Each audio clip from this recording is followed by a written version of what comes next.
আয় বাবু চল, চল, তোকে নাত্তা একবার না ঘোরাতে হবে না, চল ঘুরিয়ে নিয়ে আসি, চলো চলো আমার বোঝো, চলো চলো। দাঁড়াও দাঁড়াও, জুতোটা পরে নি, যাচ্ছি যাচ্ছি, চলো চলো। সরো, আমি তো গেটটা খুলি। আহা রে, পিছনের পাটা জোরই পাচ্ছে না গো, পা কামড়ে কামড়ে কামড়ে কামড়ে ব্যথা করে দিয়েছে। হ্যাঁ বলেছি না, পাটা কামড়ে কামড়ে ব্যথা করেছে, ব্যথা করে আজকে এই অবস্থা করেছে।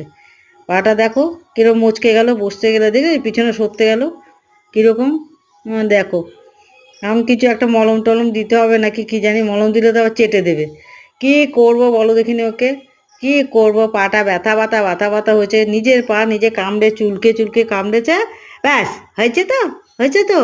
আর নাপটা একটু না বের করলেই হবে না। চলে আসো বাবু, চলে আসো, চলে আসো, চলে আসো, চলে আসো, ওদিকে যেতে হবে না, যেতে হবে না, চলে আসো বাবু, চলে আসো চলে আসো, চলো বাই, চলো বাই, চলো বাই, চলো। আর নাত্তায় ঘুরতে হবে না।